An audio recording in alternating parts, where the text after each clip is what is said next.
Olá, boa tarde. Estamos chegando. O programa Gente que Fala está no ar. Eu sou o Mauro Friesman. Nossa audiência nos acompanha pela Rádio Trianon AM 740 de São Paulo, pela Rádio Universal AM 810 de Santos. Você nos vê nas redes sociais, imagens do Facebook, do Instagram e também do nosso canal no YouTube. Aquele convite diário para você seguir a gente, curtir, compartilhar os nossos conteúdos e nas redes sociais sempre marcando a hashtag Programa Gente que Fala durante as suas interações. Hoje é quarta-feira, já é tradição por aqui a gente falar dos temas da saúde, do bem-estar e do comportamento. Dois especialistas nessa nossa conversa de hoje, eu os apresento a partir de agora. Inicialmente, Dr. Nabil Goraieb, cardiologista, médico do esporte, professor de pós-graduação em Cardiologia e Medicina do Esporte do HCOR e do Instituto Dante Pazanese, editor da diretriz em Cardiologia do Esporte da Sociedade Brasileira de Cardiologia e também da Sociedade Brasileira de Medicina do Esporte. Boa tarde, doutor Nabil Goraieb, tudo bem? Boa tarde, tudo bem? E espero que vocês estejam também bem e cuidem-se sempre. Sim, estamos todos bem, na medida do possível, lutando aí contra esse inimigo que nós temos aí no combate, mas vamos em frente e é disso que a gente também vai falar hoje. Também conosco o infectologista Dr. Bernardo Montesante Machado de Almeida, mestre em epidemiologia das síndromes respiratórias agudas graves. Dr. Bernardo é diretor médico do laboratório HiLab. Tudo bem, Dr. Bernardo? Boa tarde. Boa tarde, Mauro. Boa tarde, Dr. Nabil. Boa tarde a todos os ouvintes. Vamos aqui ao nosso primeiro tema de hoje. Passado pouco mais de um ano do surgimento do primeiro caso de Covid-19 no Brasil, o país tem hoje mais de 300 mil mortos e 12 milhões de infectados pelo coronavírus. E vê seus trágicos números continuarem a crescer, apesar de desacelerarem em algumas outras partes do mundo. A duras penas, começamos a entender o que funciona e o que não funciona contra o vírus e tivemos a capacidade de produzir diversas vacinas em tão curto período de tempo, incluindo agora o desenvolvimento de um imunizante brasileiro, que foi anunciado na semana passada pelo Instituto Butantan, o Butanvac, a vacina Butanvac. Doutor Bernardo, inicialmente a sua avaliação sobre esse horizonte que agora temos com esse novo imunizante, especialmente, tem muita coisa para acontecer ainda, aprovação dos órgãos aí competentes, os testes clínicos têm que ser realizados, enfim. Mas esse horizonte de termos um imunizante brasileiro, para que a gente não tenha mais essa dependência, ou que diminuamos, que a gente possa diminuir essa dependência em relação aos insumos estrangeiros, importados e tudo mais. Perfeito, é uma ótima notícia, né? Apesar de termos aí grandes instituições e com bastante tradição na produção de insumos em saúde, como o Instituto Butantan, o Fiocruz, mas a pandemia escancarou a nossa dependência, né, de algumas etapas muito relevantes aí do desenvolvimento e produção de um imunizante que nos coloca na situação atual, de certa forma. É claro que a vacina é uma medida das mais sustentáveis, né, quando se fala em enfrentamento, não é a única. O Brasil também deixou muito a desejar nas outras estratégias que poderiam nos ter dado uma situação mais confortável, né, como alguns outros países que a gente vê que nem estão com tanta pressa de vacinar assim. Austrália, Nova Zelândia, eles não estão com pressa, porque eles têm a situação totalmente controlada lá. Então, eles conseguem planejar tudo com bastante calma. Mas, voltando aí à expectativa em relação à produção do novo imunizante, o Butanvac, já é uma nova geração da vacina, pode-se dizer assim, dadas as novas variantes que estão em circulação e que provavelmente afetam, de alguma forma, a eficácia das primeiras vacinas que foram produzidas. As próprias grandes empresas aí, já produtoras de vacina, já estão nessa caminhada de atualizar as suas vacinas atuais com o objetivo de incluir a proteção para as novas variantes, uma delas, inclusive, circulando de forma intensa aqui no Brasil, o P1. Doutor Nabil Goraieb, o doutor Bernardo citou segunda geração, e o Instituto Butantan nos apresentou a Butanvac como uma vacina de segunda geração. Porém, ela é feita nos moldes tradicionais, naquela ciência baseada naquilo que a gente conhece, por exemplo, das vacinas contra a gripe. Como é que a gente entende que esse mesmo sistema é de segunda geração, se ele é feito desta forma tradicional? Bom, eu não sou infectologista, eu estou aprendendo com ele. Na verdade, o que a gente tem que lembrar é que as vacinas, eu como clínico cardiologista há 50 anos, todos os meus pacientes com mais de 60 anos recebem uma carteira de vacinação, onde a gente inclui pneumonia, herpes e a gripe, que vai começar agora em abril, antigripal contra a influenza. Então, isso hoje além de outros, ainda dependendo da pessoa onde ela vai viajar.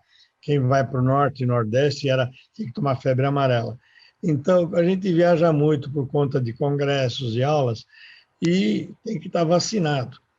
E não se dá, ainda bem que o povo entendeu que a vacina é que salva. Agora, eu tomei a vacina e peguei a Covid, sorte que eu tomei a vacina, porque provavelmente eu estaria entubado numa UTI. Houve formação de anticorpos, de outros elementos, e é o que a gente espera. Agora, o tipo de vacina que eu aprendi antes do Bernardo ter nascido era o do Dr. Salk, para poliomielite. E depois veio a oral, a Sabin.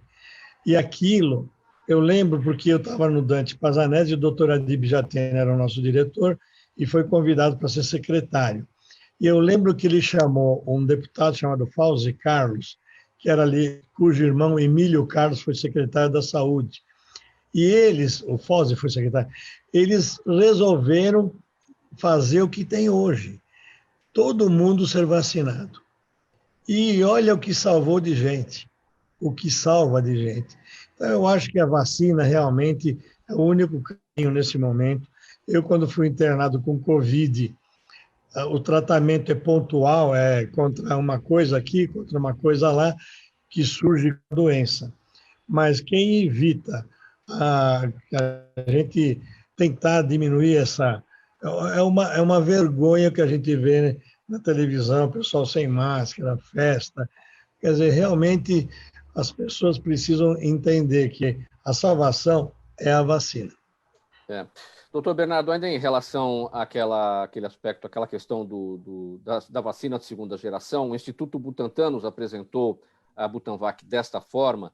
Ela é feita na mesma tecnologia, ou será feita, né, na mesma tecnologia daquilo que a gente conhece das vacinas contra a gripe. É uma segunda geração? Tem uma tecnologia superior? Depende muito do que se considera como segunda geração. Do ponto de vista de cobertura de cepas e variantes, a gente até pode considerar, sim, como uma vacina de segunda geração, porque ela já contempla, na sua formação, proteínas expressadas pelas as novas variantes, né, que estão circulando, que não foram consideradas no desenvolvimento das primeiras vacinas, né? Então, nessa ótica, sim, podemos dizer que é uma vacina de segunda geração. O fato da produção ocorrer nos mesmos moldes aí, de outras vacinas, como influenza, acaba até sendo uma vantagem, dado a experiência e conhecimento que se tem desse tipo de produção localmente, já sabendo que há uma expectativa de produção em grande escala. Lembrando que a produção do influenza, ela não ocorre durante todo o ano. A gente tem que esperar a Organização Mundial de Saúde definir quais são as variantes que vão ser contempladas na vacina. E só começa a produção ali por volta de novembro, até aí disponibilizar a partir de abril, né? Isso ocorre anualmente. Só que esse período aí, da metade do ano até novembro, a fábrica ela fica parada.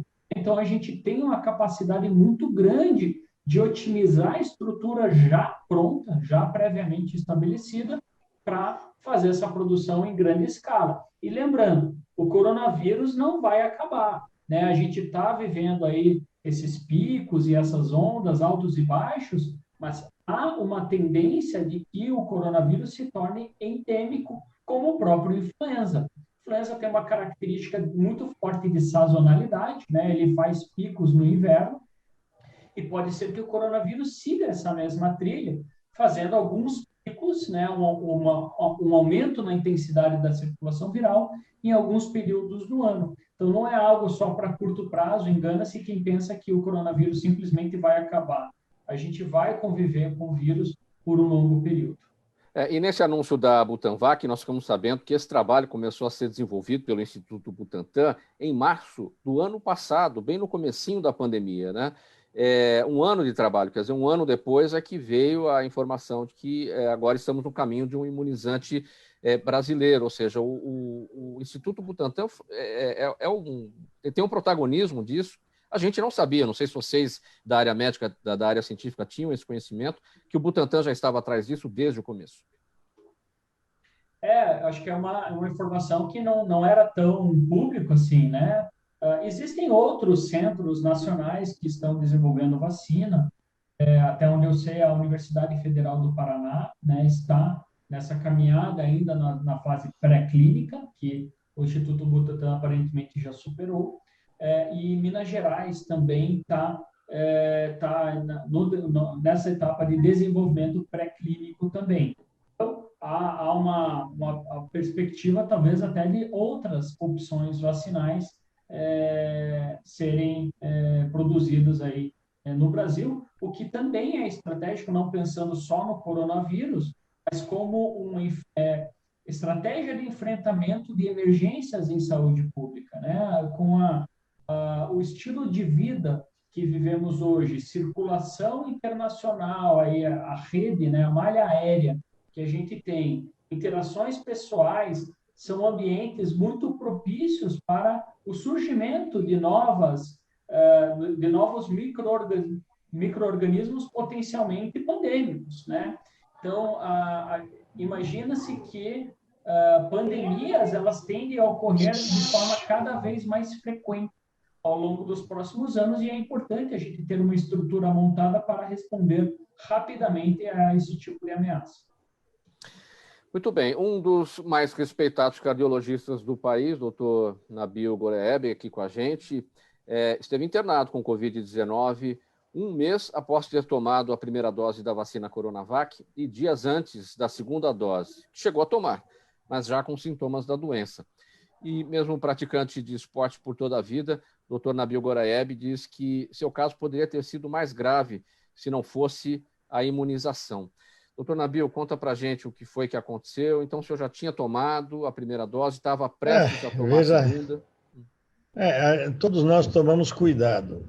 Só que eu examino muitos jogadores dos grandes clubes de São Paulo, e agora começo de ano, e dos 80 que a nossa equipe examinou, no mínimo 40 tinham tido o Covid. E numa dessas, provavelmente, eu deve ter deixado alguma falha. A gente não sabe, 2 máscaras, lavando a mão, usando álcool gel, mas você vai examinar o paciente. E todos eles já tinham, pelo menos, Bernardo, 15 dias pós-Covid. Mas a gente está, pelo que a gente está entendendo, eu aprendi com os infectologistas, a atual segunda onda do P1, que é um mutante lá de Manaus, parece que ele infecta até 21 dias depois do início. Enquanto que o Covid inicial seria 10 a 14 dias. Todos os clubes têm infectologista contratado para fazer as averiguações. Agora, quando a gente fica doente de uma doença qualquer, o medo que é o problema.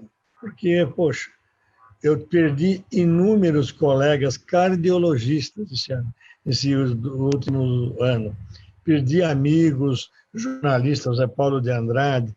Quer dizer, o ambiente está pesado psicologicamente. E ainda a gente fica doente, sem febre, mas fiquei no quarto. 3 semanas dentro do quarto, porque a minha esposa também pegou, só que dela foi mais leve, ela tem que vir para casa para cuidar da nossa filha de 11 anos. Olha que o contexto não é só a doença, é tudo. E é importante as pessoas lembrarem isso, porque o que a gente tem visto, que é tristeza, mortes de vários elementos da mesma família. É pai, mãe, avô, pelo amor de Deus, é um negócio que eu só ouvi falar disso na guerra, na Segunda Guerra Mundial, que aconteciam as coisas barbaridades. Então, hoje o infectologista, depois de muito tempo, passou a ser a figura principal da medicina mundial. Por quê? Eles trabalhavam só para tratar infecções hospitalares, uma coisa aqui, uma coisa lá, ou em serviço público. Hoje, a palavra do Bernardo e de outros infectologistas é fundamental. O que eles falarem que eu tenho que fazer, eu vou fazer. E é importante as pessoas lembrarem, não existe risco zero. Tome vacina ou não tome vacina, tem que se manter. E eu tenho muito atleta, ex-atleta, esportista que quer fazer exercício sozinho. Se encontrou aglomeração, sai de perto. Use máscara, tem que trocar a máscara cada vez que molha. Quem faz exercício acaba molhando a máscara em 15 minutos, 30 minutos. Então tem que ter várias máscaras no bolso. Hoje o kit de exercício é água, álcool gel e uma meia dúzia de máscaras. Eu destaquei aqui, doutor Goraieb, que o senhor disse que o seu caso poderia ter sido mais grave, não fosse a imunização. O senhor estava prestes a tomar a segunda dose da Coronavac quando cheguei a tomar, caiu a Covid. Sim. Mas aí já estava com a Covid. Para a gente destacar aqui, aqueles índices que a gente já conhece desde o início em relação à Coronavac, 50% de eficácia após a utilização, após a aplicação das 2 doses, índice de 78% para a prevenção dos casos leves e 100% para os casos graves, moderados e graves da doença, né? Mas aí, sabe que você... sim.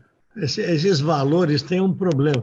O Bernardo pode até comentar melhor. Na verdade, o idoso, eu sou idoso, 74 anos, a nossa imunidade não é tão rápida e tão alta como a sua, como a do Bernardo. Sim. Então, os índices variam também por pessoa. Quer dizer, eu tenho... Bom, infelizmente, o Major Olímpio, o que aconteceu com ele? Teve um AVC hemorrágico, porque uma das complicações do Covid é hemorragia. E ele é jovem, era atleta, foi não sei o quê, não tem jeito. O importante, eu estou atendendo atletas que eles contam assim, foi só uma pequeno nariz entupido, uma coisa aqui, não chegou nem a... A parte dos jovens tem formas leves, porém, depende de cada um. Se você tem uma comorbidade que você não sabia que tinha, você vai ter um problema sério, vai complicar. Não, eu quis aqui destacar esses índices, esses números e relembrar isso pelo seguinte, tem gente que fala, mas desde o começo a gente que fala, mas 50% de eficácia após a aplicação das 2 doses, mas o senhor é a prova disso, que o senhor tomou a vacina e poderia ter sido uma situação pior se não tivesse tomado. Ou seja, a vacina... Eu acredito nisso, acho que eu confirmo o Bernardo. A vacina, ela evita a morte, evita que muita gente precise de cuidados médicos, que essas pessoas possam se curar em casa, claro, com cuidados médicos, mas não no hospital, mas em casa. Então, é chamar a atenção para a necessidade de tomar a vacina. É por isso que eu levantei esses números. Não é verdade? Perfeito, perfeito. Na verdade, esse seria o principal objetivo da vacina, é prevenir óbitos mesmo e prevenir hospitalizações aí para diminuir a sobrecarga do sistema de saúde.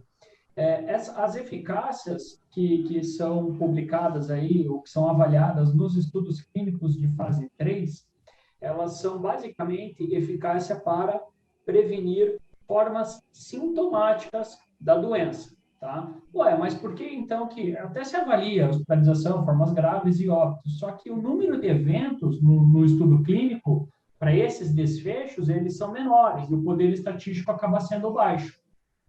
Então, esses valores que são divulgadas, né, para formas sintomáticas, 50 para o Coronavac e 62 para a AstraZeneca. Mas a gente está vendo, e tem dados pelo menos de outras vacinas aí que estão disponíveis no mundo, que a eficácia para prevenir hospitalização e óbitos, ela parece ser bastante significativa também, né? Então, a gente vê dados de Israel, que está numa fase bastante adiantada de vacinação, o Reino Unido, que dentro de parte da sua estratégia utiliza a vacina AstraZeneca, eles já estão sentindo um impacto positivo em relação à mortalidade.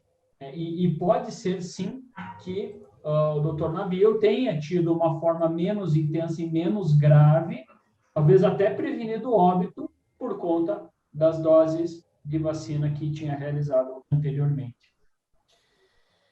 Nós estamos no programa Gente que Fala, edição de quarta-feira, sempre tratando aqui sobre os assuntos da saúde, do bem-estar e do comportamento. Nós vamos para um intervalo, voltamos em seguida. Até já. Está precisando de certificado digital? A SP Certificados é especializada para atender micros e grandes empresas de forma simples, rápida e descomplicada, com preços a partir de R$ 149. Localizada por toda a Grande São Paulo para estar junto de você, com o certificado digital ideal para sua necessidade. Entre em contato conosco, telefone 11 3854 1144 ou acesse nosso site spcertificados.com.br. Os melhores trabalhos de comunicação nunca abrem mão de um excelente instituto de pesquisas. A Orbis é um instituto de pesquisas que une precisão e confiabilidade estatística com a mais alta tecnologia em pesquisas do mercado. Na sua próxima pesquisa, se eu fosse você, chamava Orbis. Até porque o sucesso é consequência direta da informação que você tem e o que você faz com ela. De volta com o programa Gente que Fala, edição de quarta-feira, os assuntos da saúde, do bem-estar e do comportamento por aqui. Rádio Trianon AM 740 São Paulo, Universal AM 810 Santos. E você também nos acompanha por imagens nas redes sociais. A falta de restrições mais severas, como o lockdown, fez com que o Brasil se tornasse o ambiente perfeito para que o coronavírus evoluísse e se tornasse ainda mais perigoso. É o que muitos cientistas estão chamando de celeiro de variantes. Como é que a gente chegou a esse ponto, doutor Bernardo, de termos essas variantes? A P1 é a mais grave aí, né? Isso. Os vírus, eles sofrem mutações ao longo do tempo, isso é esperado. Porém, a frequência de mutações, ela tem algumas influências que podem acelerar ou frear. A principal é o número de vírus existentes naquele momento, e tem a ver com o controle da circulação do vírus. Como a gente está num momento aqui no Brasil de intensa circulação viral, eu acho que todos têm convicção que isso está ocorrendo, é óbvio, dado em vista aí a sobrecarga do sistema de saúde que ocorre, acaba que a frequência das mutações aumentam também, né, em números absolutos. A maior parte dessas mutações, elas não tem nenhuma repercussão, tá? Porém, uma ou outra mutação que confere alguma vantagem para o vírus vai fazer com que aquela nova variante acabe se sobressaindo dentre as demais. E as características relevantes, né, que impactam na epidemiologia da doença são basicamente 3. Transmissibilidade, a letalidade, né, que é a gravidade, e o escape do sistema imune. A gente está já com uma variante circulando aqui no Brasil, né, em todas as regiões, que é a P1. A P1 já tem fortes indícios de que ela é mais transmissível. Tem dados que sugerem até 150% maior transmissibilidade comparado à variante anterior. Há dados de escape do sistema imune, esses dados ainda são um pouco divergentes. Tem uma publicação já que fala em 6,4% aumento na chance de reinfecção, outro já de 25% a 60%, então ainda nada muito consolidado em relação a isso, mas há uma grande expectativa de que sim, de que ele tenha essa capacidade de escapar ao sistema imune, até porque algumas das mutações são muito similares a outras variantes onde isso já se comprovou, como, por exemplo, a variante B.1.351, surgido na África do Sul e já mais disseminado também em vários países, né? Então, algumas mutações que conferem essa característica. E também o próprio dado epidemiológico de Manaus. Manaus era tido como uma região que tinha 75% da população já exposta ao vírus. Todo mundo apostava já em imunidade de rebanho lá. Ou seja, o risco de uma nova onda era baixo.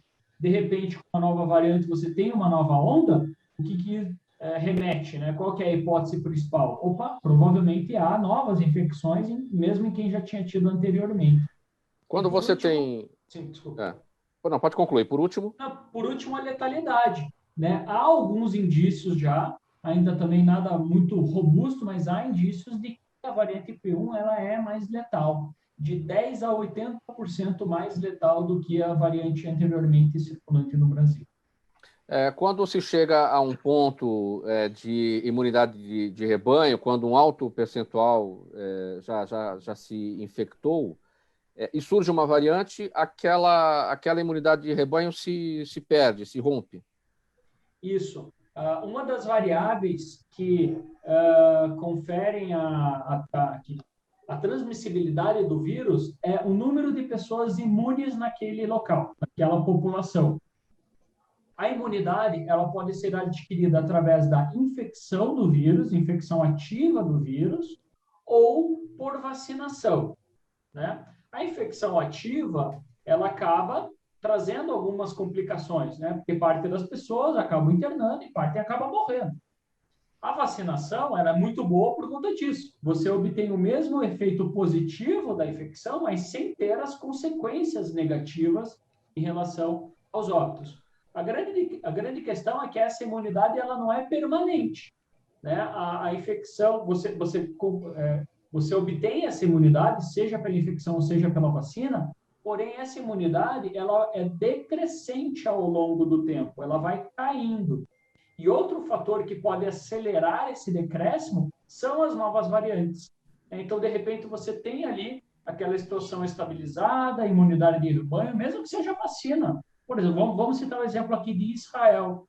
Israel, ela está provavelmente muito próxima da imunidade de rebanho. Eles já estão abrindo lá a mobilidade, né, o comércio, não estão mais em lockdown e não tiveram aumento de casos.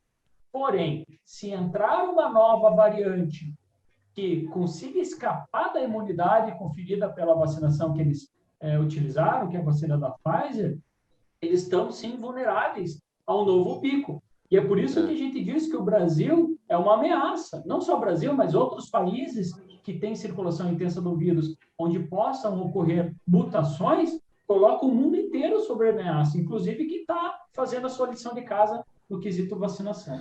Assim, para a gente falar assim, para o leigo, para a gente falar da forma mais leiga, a mutação, assim, a grosso modo mesmo, a mutação ela é o direito que o vírus tem de sobreviver na natureza, ele está buscando este direito, e aí nessa tentativa ele se altera, ele se modifica para poder seguir o seu ciclo na natureza, bem a grosso modo. Eu, claro, estou dizendo aqui dessa forma porque não sou médico. Não, mas o racional é mais ou menos isso. É como se fossem os efeitos da seleção natural, né, descritas por Darwin, só que no ritmo muito acelerado, né, comparado, por exemplo, ao mamífero ou ao homem, onde várias gerações, milênios para você ter uma mudança significativa ali nas características de uma espécie. Só que para micro-organismos, como os vírus, isso é muito rápido. E durante a multiplicação desses vírus, as mutações elas ocorrem espontaneamente de forma aleatória. Porém, quando uma dessas mutações confere uma dessas características que facilitam a adaptação desse vírus ao ambiente, essa nova variante passa a compor aí a maior parte dos vírus circulantes.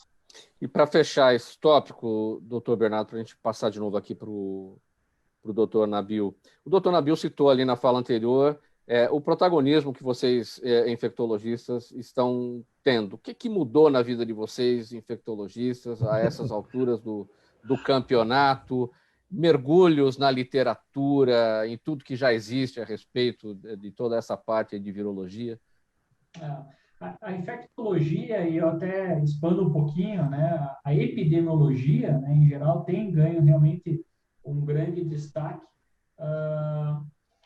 E eu até tenho uma frase, né, que em relação à epidemiologia. A infectologia ela tem uma sintonia muito grande com a epidemiologia. E a epidemiologia nada mais é do que o estudo da dinâmica das doenças.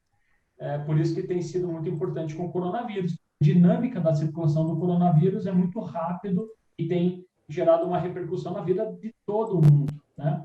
Mas o bom epidemiologista é aquele que está nos bastidores e é desconhecido. Por quê? O epidemiologista ele só fica conhecido quando as coisas estão ruins. Então, quando a coisa desandou, aí ele é chamado, né? Se ele não é chamado, é porque a coisa está sob controle. Então, eu não diria que é um grande mérito estarmos conhecidos nesse momento, porque é sinal de que as coisas estão ruins. Não, mas olha, vou dizer como clínico, me desculpe. Eu preciso da ajuda do infecto em tudo ultimamente. Que os antibióticos que aparecem é pior do que nome de carro, modelo de carro. Tem mais de, sei lá, 50. Fala, você usa esse? Eu não sei o que é esse. Como é que eu uso? Como é que eu não uso? Então, agora vocês entraram no time. Essa briga entre o homem e os micro-organismos tem se intensificado ao longo do tempo, não só para os vírus, né? Porque estava na mão dos biologistas, agora pelo menos infectologistas. Doutor Nabil, eu vou pegar a piada aqui, não tem jeito, mas os antibióticos aí com todas essas nomenclaturas, né, se eu comparou com a questão dos carros, antibiótico com vidro, trava, direção e o que mais? O que tem aí? Olha, vou perguntar para vocês todos. Você sabe quantos modelos de carro existem? Hoje, eu lembro assim, tá lá, Uber, vinha um modelo, não sei mais, mas que carro é esse aqui? Não sei nem o que é. Tem nome de mulher, nome de aventura, nome de furacão. Pô, antigamente eram 4 modelos só, né? Agora virou tudo. E ainda tem que ficar prestando atenção na placa do Mercosul, que tem uma letra a mais, um algarismo a menos. E o número 1 do Mercosul parece um I, o I parece um. Eles conseguem atrapalhar a vida da gente, viu? Mas vamos lá, seguindo aqui com a nossa temática. Olha, pessoal, piadas à parte, né? Nesse momento difícil da pandemia, boa parte da população suspendeu as atividades esportivas. Segundo especialistas, esse é um erro que tem afetado até esportistas regulares. Para eles, os exercícios devem ser praticados mesmo em condições não ideais, adaptados em casa, pois a inatividade tem causado a piora das doenças crônicas como angina, hipertensão, obesidade, insuficiência cardíaca, diabetes e até arritmias. Dr. Nabil Goraieb, quais são os alertas? Veja só, até o início da pandemia, um paciente crônico de doenças crônicas cardiovasculares ia no pronto-socorro por algum motivo, ele poderia ser tratado lá ou internado no quarto. Da pandemia para cá, isso nos últimos meses piorou, chega o não Covid no pronto-socorro, alguém que está passando mal por alguma razão, vai direto para a UTI, não está dando para deixar no quarto de tão ruim que eles chegam. Quer dizer, as pessoas estão assim. Eu estou com uma dorzinha no peito, por exemplo. Deixa lá. Agora mesmo, acabou de me ligar um paciente que a pressão dele está 18/10. Falei, por quê? Falei, ontem eu resolvi comer, não sei o quê, papapá. Porque eu estou em casa, não estou fazendo exercício. Então, as pessoas, dentro da rotina que elas estavam acostumadas, mudaram. Por medo, ou porque vai para o pronto-socorro não vai ter lugar para atender, tem 200 pessoas por metro quadrado, mesmo no convênio particular. Eu trabalho no Dante Pazanese, o Dante Pazanese está lotado até a boca, e só atendemos os doentes matriculados no Dante. É impossível a gente dar um jeito. Então, realmente, as pessoas estão protelando, adiando a conversa, a ida ao médico. A teleconsulta tem validade? Tem, com cuidado. Se eu fizer alguma besteira, onde vai estar escrito que eu fiz a besteira? Então, é muito importante que as pessoas, quando forem fazer uma teleconsulta, façam com o médico que conheçam, não deve ser primeira consulta, e tem que ter uma interação com a família do paciente na casa dele. Medida de pressão, de pulsação, conversar com o paciente, olhando no rosto dele para ver se ele está com falta de ar, se ele está com expressão de dor. Então, é muito importante. O Bernardo é clínico, então o infectologista, na verdade, é um clínico com foco nas partes de infecções, mas ele é um clínico. Ele faz tanto quanto eu, ele olha para o rosto das pessoas, quer saber como é que elas estão reagindo. Então, isso, na teleconsulta, tem que ser muito bem bolado. Então, entrar nessas frias, de alguns convênios, que botam uma meninada recém-formada para atender teleconsulta, para quebrar o galho, se uma afta, pode ser, mas para o resto, não. A teleconsulta, doutor Nabil, ela é mais eficiente para aquele paciente que já está em tratamento, e aí o médico já conhece o histórico dele, e aí digamos, um retorno, né? Então ele está conversando com o médico sobre coisas que o médico já sabe a respeito dele. Agora, veja bem, alguns pacientes, vários, têm perguntado, é o mesmo preço do presencial? Nós não estamos cobrando a presença, nós estamos cobrando o ato médico. Se eu examino você, examino quem quer que seja, e tomo decisões médicas, eu estou fazendo um ato médico. E esse ato médico tem que ter responsabilidade e ética. Então, eu não vou cobrar ele mais barato, como alguns convênios ofereceram.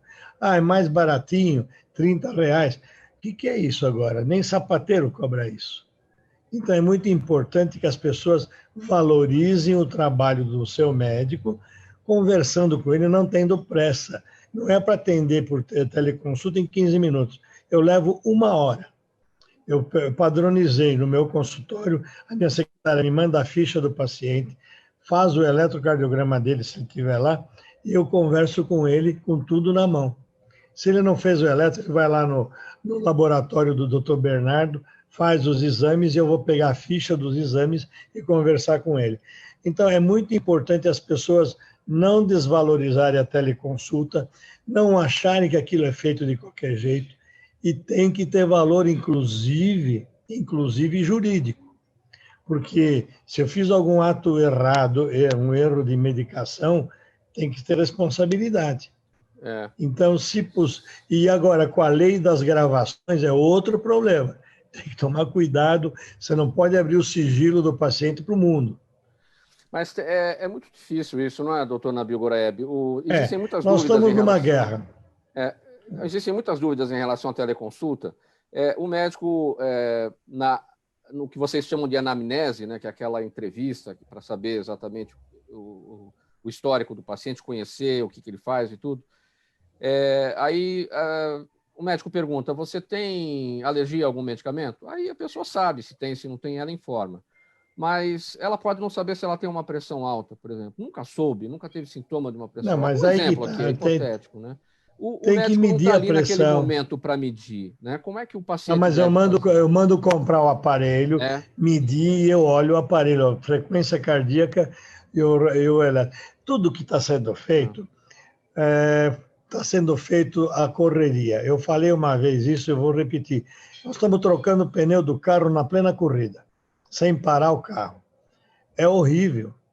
Então, como é que um infectologista vai trocar de antibiótico se aquele primeiro, a azitromicina, já passou ou não serviu mais? Ele tem o conhecimento, ele sabe que aquilo tem que esperar 2, 3 dias, não adianta querer feito, tomou de manhã à tarde, já está bom. Então, a medicina está sendo feita hoje na base do apagar incêndio. Nós estamos numa situação muito ruim. E é esse o problema. Todos nós, profissionais e não profissionais, temos que ter consciência. Hoje, o problema é todo mundo tem que agir. Não adianta só o meu vizinho. Agora, voltando aqui ao nosso tema inicial, o sedentarismo na pandemia que tem levado aí à piora das doenças crônicas. Enfim, se mexer em casa de forma... olha, a recomendação... O que eu mando fazer é o seguinte, ande na sua casa, faça algum tipo de movimento, caminhadas, não ande de chinelo nem de meia, põe o tênis, porque senão escorrega, se machuca. Então, fazer caminhadas e usar pesos que muitas vezes as pessoas têm de um Pilates. Se não tem grana para comprar, pega o saco do supermercado, põe lá umas 3, 4 laranjas e faça o seu exercício isométrico. Tem que se virar. O que não pode é esquecer. Eu queria contar para o Bernardo, quando eu saí de alta depois de 3 semanas, dentro do quarto, eu não tinha fome, emagreci 10 quilos. A minha panturrilha, que fui jogador de basquete, era uma panturrilha de ex-jogador, era bem batatuda. Parecia um saco desses bexiga com um pouco de água, sabe? Fica molinho. Era horrível a visão que eu tinha da panturrilha. Então, tudo murcha, tudo para, tudo se... a sarcopenia, que é a perda da força e do tamanho do músculo que a gente tem. Por isso que é importante. Só que, para voltar a fazer exercício, não é fácil. Eu, com 1 mês e meio, só dá para andar, mais nada. Você acompanha o programa Gente que Fala, edição de quarta-feira, tratando dos assuntos da saúde, do bem-estar e do comportamento. Nós vamos para um intervalo, voltamos em seguida. Até já.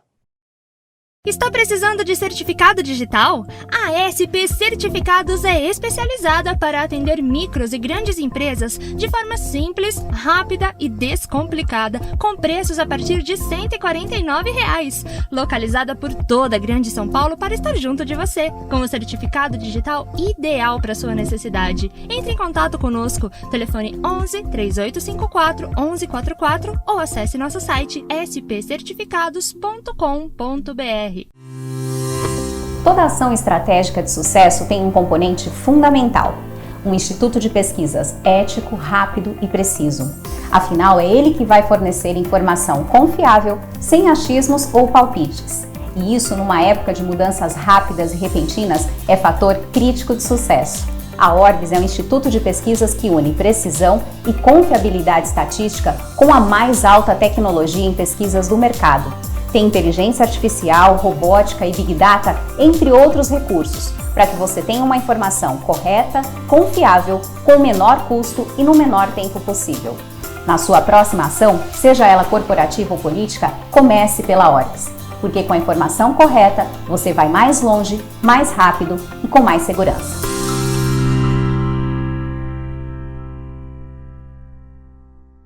De volta com o programa Gente que Fala, edição de quarta-feira, com os assuntos da saúde, do bem-estar e do comportamento, pela Rádio Trianon AM 740 São Paulo, Universal AM 810 Santos, e você nos vê por imagens também nas redes sociais.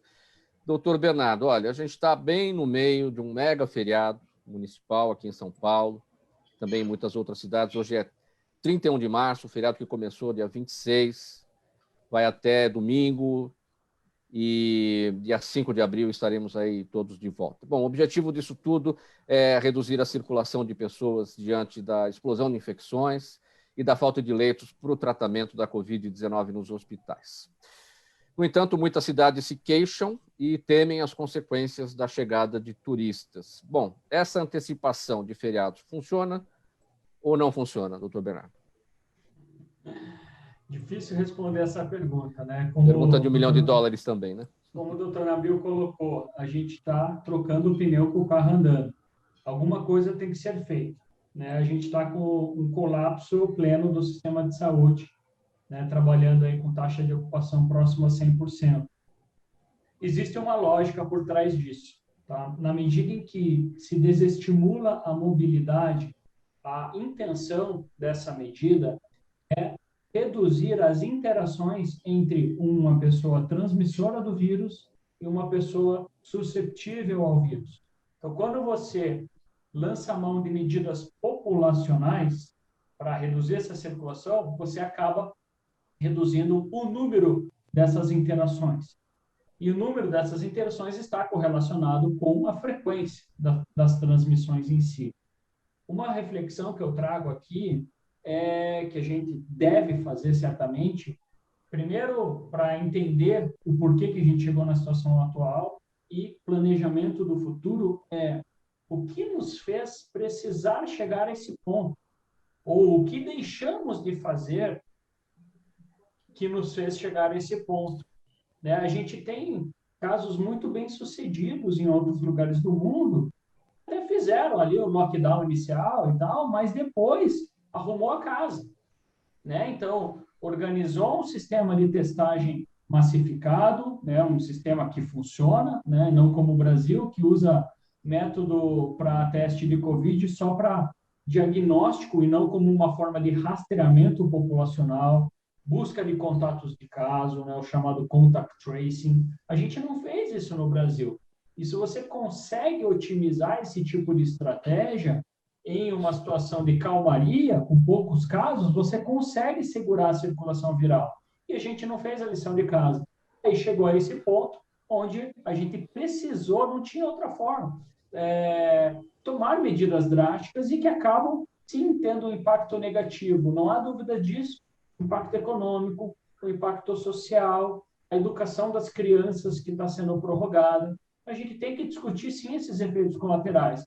Mas eu acho que é consenso de que a situação do sistema de saúde como está é insustentável. Então, tínhamos que fazer alguma coisa realmente para frear a circulação viral, com efeitos colaterais graves, porém, só chegou a esse ponto porque a gente não fez a lição de casa antes.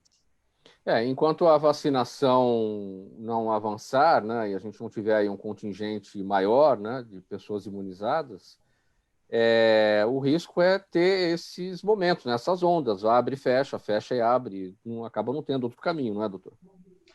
Exato, e mesmo com vacinas, eu ainda insisto que a gente não vai simplesmente deixar de tomar as demais precauções. O uso de máscaras, o distanciamento, elas vão perdurar por um tempo, primeiro porque não é no estalar do dedo que a gente tem a população toda imunizada. Necessitamos de tempo para isso, né? São meses e meses a fio vacinando a população até atingir a tão sonhada imunidade de rebanho. Outro fator é que a gente já discutiu aqui, a imunidade de rebanho não é algo estático, né? A gente pode ter repiques por conta de queda natural da imunidade e por conta de entrada de novas variantes. Então, a gente tem que ter outras estratégias eficazes e sustentáveis. Eu digo isso porque um lockdown, fechar todo o comércio, ele até pode ajudar a diminuir a transmissibilidade do vírus, mas ela não é sustentável. Não conseguimos manter assim por meses a fio, né? Então, a gente precisa de medidas sustentáveis que nos permitam não necessitar de medidas mais drásticas até a gente atingir a tão sonhada imunidade coletiva ou imunidade de rebanho. Doutor Bernardo, quais são os riscos da gente confundir velocidade com pressa na questão da vacinação? Porque a gente precisa de velocidade para aumentar a quantidade de pessoas vacinadas. E a velocidade não pode ser confundida com pressa, mas a gente também tem pressa, porque isso é urgente. O ministro Marcelo Queiroga, a intenção dele é ótima, ele falou em vacinar 1 milhão de pessoas por dia, hoje a gente vacina em torno de 300 mil, um pouco menos, 280, então é um pulo grande a ser feito, e além de tudo, nós não temos imunizantes para tudo isso, para 1 milhão de pessoas vacinadas por dia. O grande gargalo do Brasil é estoque, né? Não é nem tanto a logística, porque a gente sabe muito bem fazer política de imunização rápida, né? A gente faz todo ano com influenza, né? Então, pegue a população aí que está contemplada na Política Nacional de Imunização para a influenza. Se a gente for fazer as contas, 0,5% da população ao dia é o dia a dia, e de várias cidades no Brasil, de grandes cidades, capitais. A gente conseguiria fazer isso, né? O problema é que não tem a vacina disponível. Se a gente tiver, a gente consegue atingir essa velocidade. Então, acredito que o grande desafio do ministro é como garantir que tenhamos a vacina e que permita, consequentemente, a gente chegar a essa velocidade. Porque estrutura e logística a gente tem. A gente só não tem o insumo mesmo, a vacina. Desde o início da pandemia, a Sociedade Brasileira de Cardiologia vem alertando para os riscos que a Covid-19 traz ao sistema cardiovascular e o potencial dessa infecção ocasionada pelo coronavírus, que pode trazer complicações respiratórias graves e até mesmo ser letal em portadores de doenças cardíacas e cardiometabólicas. Além disso, alguns estudos mostram que mesmo após a cura, com o paciente já em casa, sem febre, sem falta de ar ou tosse, percebe-se que em quase 80% dos casos ainda há um grau de inflamação no coração. Bom, para quem passa por tudo isso, doutor Nabil, quais são as recomendações, então, da parte cardiológica? Sempre pedindo licença para o infectologista, o que nós tínhamos e sempre tivemos na área é que o excesso, por exemplo, de exercício físico diminui a imunidade do paciente e facilita ele pegar gripes em geral. Então, um bom maratonista tem os glóbulos brancos na faixa de 2, 3 mil, quando o normal é acima de 5, 6 mil. Então, ele já é, por natureza da atividade física dele, diminuída a imunidade. O cardiopata, ou a pessoa, quando pega uma infecção viral, ou ela se cura em poucos dias, ou ela cronifica. E quando fica crônica, ela pode trazer arritmias e perda da força do coração. A gente chama isso de miocardiopatia, insuficiência cardíaca. O que nós encontramos até agora nessa maluquice dessa pandemia, que chega quase a 20% os indivíduos que ficaram internados com problemas cardíacos. E isso, a maioria, 90% dos doentes, reconstitui sem sequelas. E um pequeno grupo fica com problema. A gente tem que esperar hoje, antes a gente esperava 30 dias, hoje é 60 dias para refazer os exames, ver se houve realmente uma consolidação da infecção, lógico, mas da sequela da infecção, que são as inflamações. O que faz o problema não é nem o bichinho já foi, é o que ele deixou.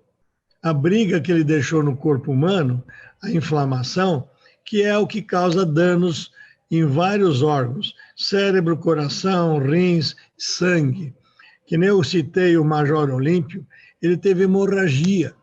Por quê? Porque o vírus age também no sistema de coagulação. Então, é um bicho ruim mesmo, é traiçoeiro. Quando você acha que a coisa está indo para um lado, ela vai para outro. Então, eu, dos 100 e tantos pacientes internados no HCOR, eu acompanho os meus pacientes junto com a Infecto, que é o Dr. Guilherme Furtado, inclusive. Então, na verdade, a gente está aprendendo as coisas que acontecem. É uma verdadeira loucura. Eu fico com dó dos infectologistas, porque eles têm que ter uma palavra tipo de Deus. E não tem. Infelizmente, ainda não tem. Seguindo aqui com mais um tópico nessa nossa conversa, o infectologista Dr. Fernando Gatti, do Hospital Israelita Albert Einstein, ele foi responsável por diagnosticar e tratar o primeiro brasileiro infectado pelo coronavírus. E depois desse paciente, isso foi em 24 de fevereiro de 2020, o infectologista Dr. Gatti, não descansou mais. Ele teve síndrome de burnout, segue na linha de frente do hospital e abriu guerra contra as fake news que estimulam o uso de medicamentos sem eficácia.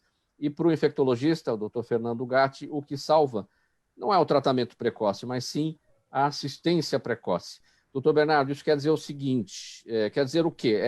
Ir para o pronto atendimento quando os sintomas logo aparecerem, é não esperar?